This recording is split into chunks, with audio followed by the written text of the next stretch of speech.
So today's lecture, as last time we have treated William Faulkner with one of its masterpieces that was As I Lay Dying. Today's novel, again, by William Faulkner, is The Sound and the Fury.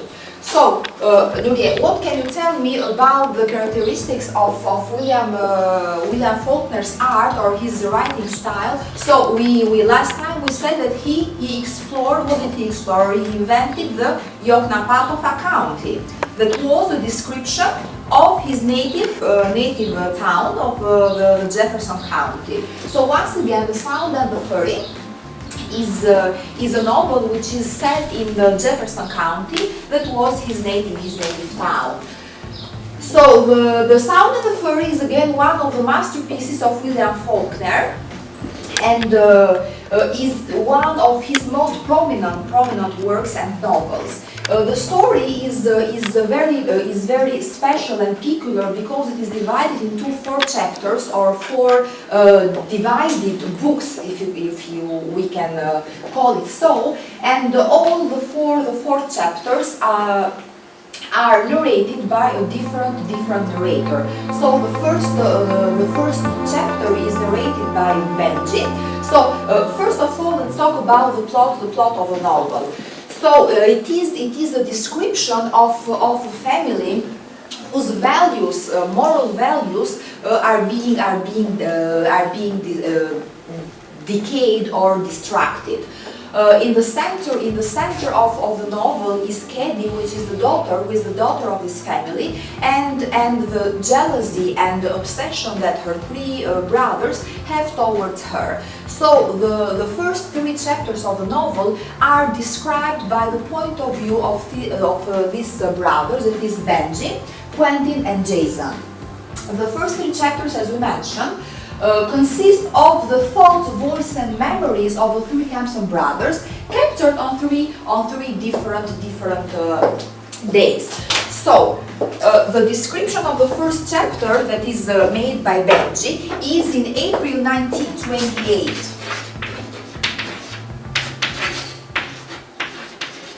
Then we have Quentin, 1910. And Jason, which is the last one, again in April 1928.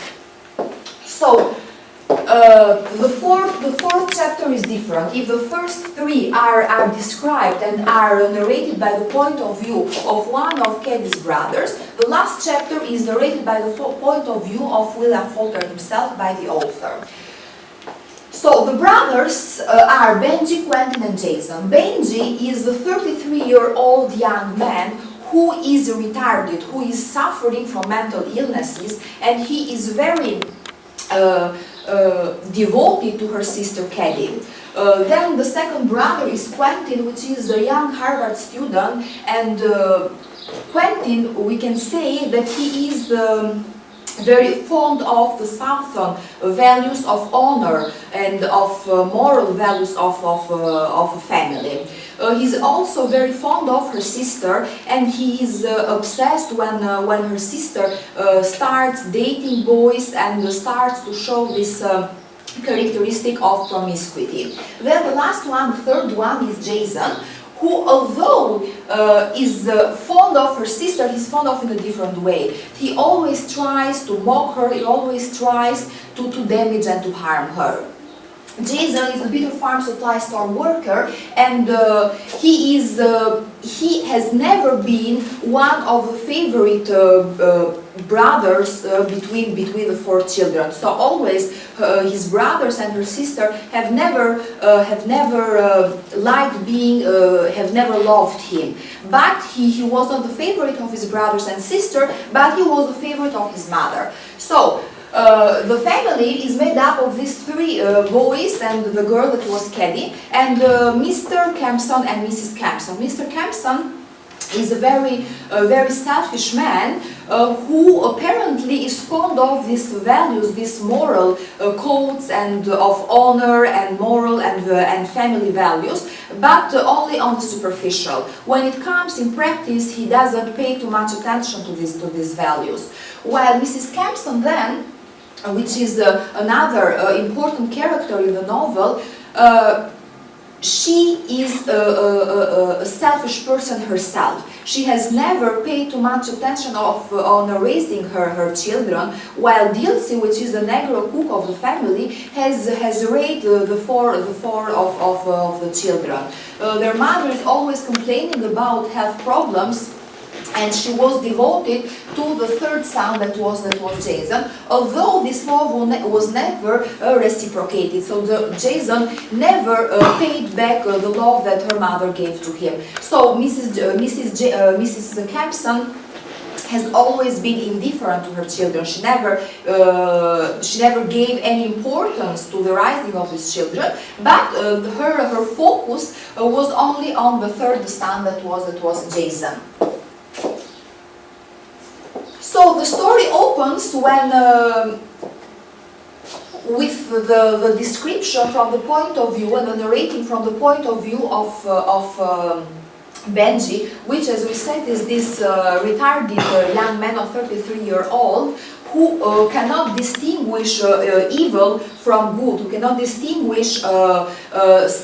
He can only distinguish sounds and words and people, but he cannot even distinguish the present from the past. To him, the life is an ongoing present. We see that Kedi is the most important, is the key character of this novel, because all the events go around her. So she as a child, she has always been a stubborn child, and even as a grown-up, she's stubborn. But always she has revealed these characteristics of being a passionate and a kind person. She has very often played the role of a mother when her mother was absent, with all her complaints about her health. But as she started to grow older, she began to disobey the rules of this family, the moral code of this family, and she started dating several men and young men and boys from the country and town. In the novel, we have Kedi that remains pregnant, and she is either unable or unwilling to tell who the father of her child is, and we have the consequences being reflected on the three of her brothers. So Benji, every time he is a witness of her promiscuity, he either cries or mourns, while the second brother, not Jason, Quentin, yes. Well, he is tormented. He has this deep love for his sister, but the fact that she has disobeyed the moral code of an old Southern family makes him full of shame, and he is eager, he's ready to commit suicide, and he even asked her sister that both of them commit suicide so that they can put order in its place. When Katie tells him that she has no intention to do such a thing, then Quentin decides to commit suicide himself. Before committing a suicide, before killing himself, he goes to his father and tells him that he has had an incestuous relationship with his sister, so that the child that her sister bears is his. His father, Quentin is astonished, is horrified at finding his father indifferent to what is happening, and his father tells him, don't pay attention to what has happened, because your sister's pregnancy is just women's shortcomings. So he sells most of his family property in order to afford Quentin to study at Harvard University. After what happens, and after finding out that he is the only one who has a real belief in his values and moral codes and ethics, Quentin commits suicide. His father drowns in alcohol, and he dies a year after Quentin dies. Then we have, but before Quentin dies, Keddy is about to marry, and she marries in fact a bank worker in order to cover for the shame she has committed. But this man divorces her immediately after he comes to know that she in fact is expecting a child from someone else.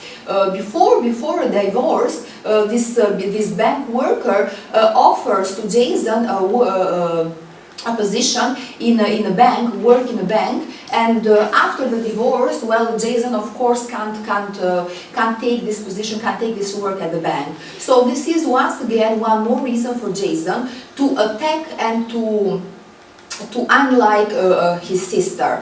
What the family decides to do before Keddy gives birth to her daughter is to disown her and to raise her child, her daughter, which they call Miss Kempson. Miss Kempson is raised by the family, and we have this similarity between her and her mother. If we said about Keddy that Keddy was